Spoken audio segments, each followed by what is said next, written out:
course, Alex Nowrasteh, co-author of Wretched Refuse, The Political Economy of Immigration Institutions. Welcome. We're glad to see you. All right. I'm not going to dispute the data here, right? But this was Texas. This was specific to the crime of homicide, was it not? Yes. Okay. So if we zoom out, can we now extrapolate and say with certitude that on a nationwide scale, illegal immigrants commit crimes at a lower rate than the native-born population? So we only have this data for the state of Texas, and I have it for other crimes, but it's not as believable or as good for other crimes. But what we also find is that we try to estimate the illegal immigrant population in prisons nationwide.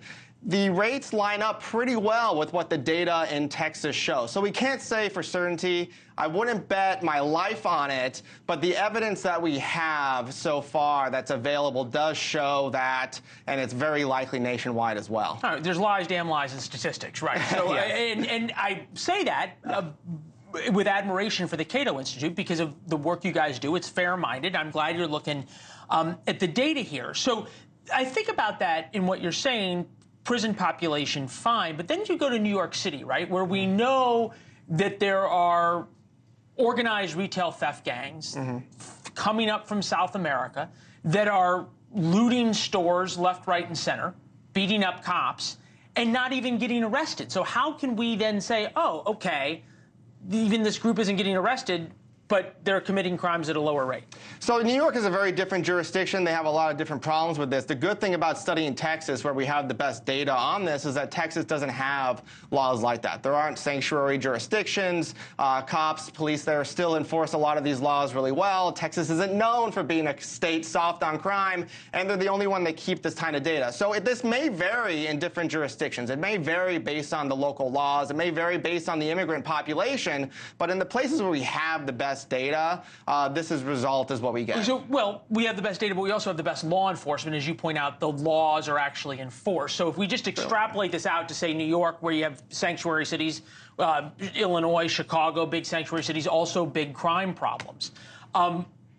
Would a jurisdiction being soft on crime and a sanctuary city make it more or less likely that the Texas data isn't predictive?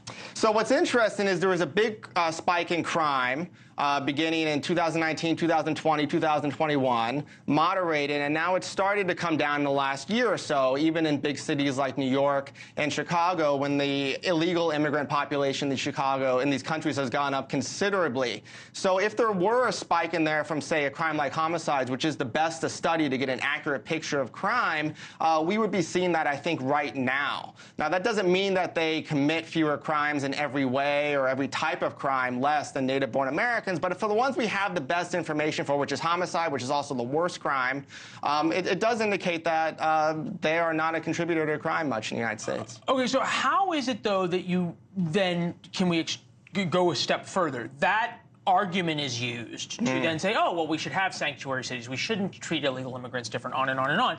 But if someone has an ICE detainer, meaning they're already lined up for deportation, and they commit another crime, and they are not turned over to ICE, Immigration and Customs Enforcement, by a local police department in New York or anywhere else, isn't one of the more sort of obvious predictors of future criminal behavior past criminal arrests? Yes, that's right. And that's why I think sanctuary jurisdictions that let out violent and property offenders are a terrible idea.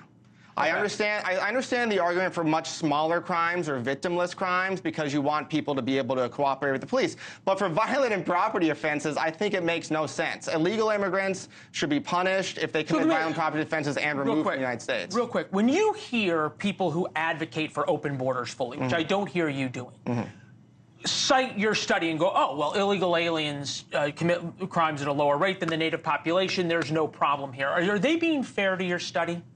So I think what they're pointing out is, one of the things in the study, right, is illegal immigrants actually have the lowest crime rate of all. So if you want to vastly expand legal immigration, I don't think there's a criminal argument against that at all. So I don't think they're being unfair by doing that. And I myself want to expand legal immigration considerably. But I think it's an important point that if we have a mass deportation policy in the United States to try to reduce crime, it's not going to have that much of an effect because these individuals are less likely to commit the most serious crimes. Fascinating. Alex? Really appreciate it. Thank you for having me. Awesome conversation. Thanks for watching. Go to joinnn.com to find NewsNation on your television provider. And don't forget to click the red subscribe button below to get more of NewsNation's fact-driven, unbiased coverage.